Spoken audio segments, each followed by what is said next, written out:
Everyone welcome to my YouTube channel. हम पढ़ रहे हैं पाकिस्तान अफेयर्स, जिसका हम पढ़ रहे हैं chapter first ideology of Pakistan. और आज हम पढ़ेंगे decline of great Mughal empire in subcontinent, यानी बड़े सग़ीर में ग्रेट मुग़ल एम्पायर का डिक्लाइन यानी ज़वाल कैसे हुआ।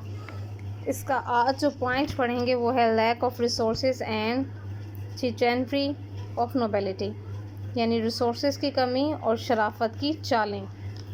शराफत का लिबास पहन के बादशाह के सामने खड़े होते और फिर उसके पीठ पीछे वार किया जाता। So let's start our topic. The empire also faced, empire ने फेस किया, सामना किया ग्रेव फाइनेंशियल ट्रबल, बहुत ज़्यादा माली मसाइल का। दे वर नीदर इनफ मनी, उनके पास बहुत ज़्यादा मनी नहीं थी, नॉर जागीर, ना ही जागीर थी, to assign to various officers, जो बहुत से ऑफिसर्स को मुख्तलिफ ऑफिसर्स को दी जाती। This lead to rivalry among the nobles, इसने दुश्मनी बढ़ाई अमंग द नोबल्स, अमीरों के दरमियान, for the possession of existing jagir, के जहाँ पर वो हैं उस पर वो कब्ज़ा कर लें। They try to extort the maximum income, उन्होंने कोशिश की एक्सटॉर्ट करने की, मैक्सिमम इनकम, ज़्यादा से ज़्यादा आमदनी फ्रॉम देयर जागीर, अपने जागीर से हासिल करने की, at the cost of the pageantry की कॉस्ट पर।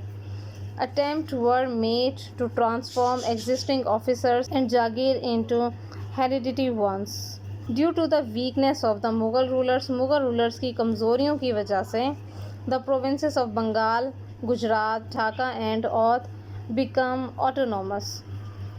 मुगलिया हुक्मरान की कमज़ोरियों की वजह से जो सूबे थे बंगाल, गुजरात, ढाका, ओहद, ये ख़ुद मुख्तार हो गए, इंडिपेंडेंट हो गए and independent.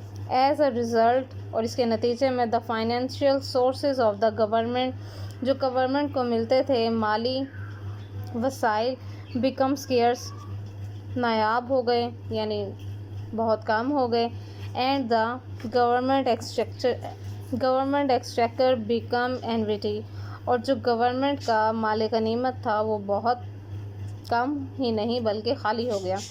The rebellions of the Satnamis, Jat and Sikh were indicative of this. जो रिबेलियन थे वो बढ़ गए। द ज़मींदार टू बिकम रिबेलियन, ज़मींदार भी बागी हो गए, एंड विद होल्ड रेवेन्यू, और आमदनियों पर रोक कर ली, यानी आमदनियों पर अपना कब्ज़ा कर लिया।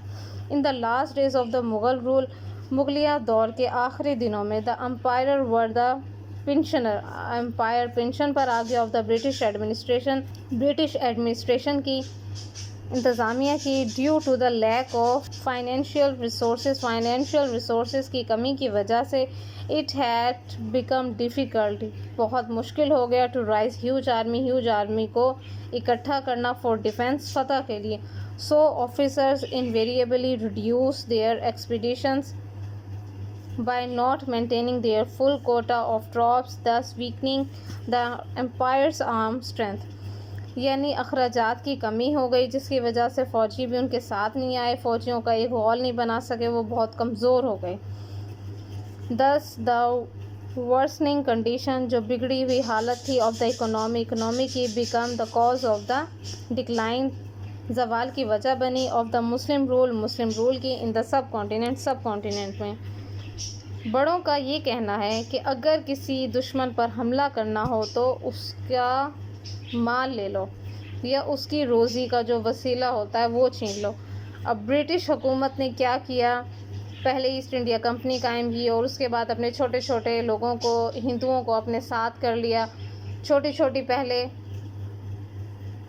हुक्मरानी अपनी बनाई, लेकिन शहंशाह को उस वक्त कोई असर नहीं पड़ा।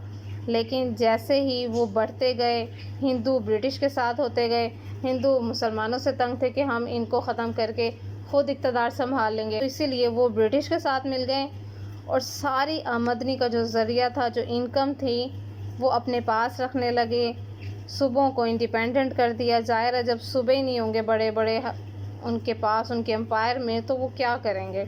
जहाँ से बहुत ज़्यादा आमदनी आती थी वो उन्होंने अपने कब्ज़े में ले लिए थे। तो आखिर में मुगलिया सरदार को यही करना पड़ा कि वो ब्रिटिश के अंडर हो गया, और आखिर में ब्रिटिश ने पूरी एम्पायर पर अपना कब्ज़ा कर लिया, और 1857 की जंग में मुगलिया सल्तनत को हार मिली, जिससे मुगलिया सल्तनत का जो दौर था वो ख़त्म हो गया। لیکن یہ دور ختم نہ ہوتا اگر وہ ایمانداری سے چلتے، شراب، جوئے، ڈانسنگ، سنگنگ اس میں نہ پڑتے۔ لیکن انہوں نے برٹش کے آتے ہی برٹش نے ایسی ہوا پھیلائی اپنی ایڈوانسمنٹ چیزوں کی کہ مغلیہ سلطنت لطف اندوز ہوئے بغیر نہ رہ سکے اور آخرکار اپنی سلطنت سے ہاتھ دھو بیٹھے۔ Thanks for watching my video. Subscribe my channel and press the bell icon.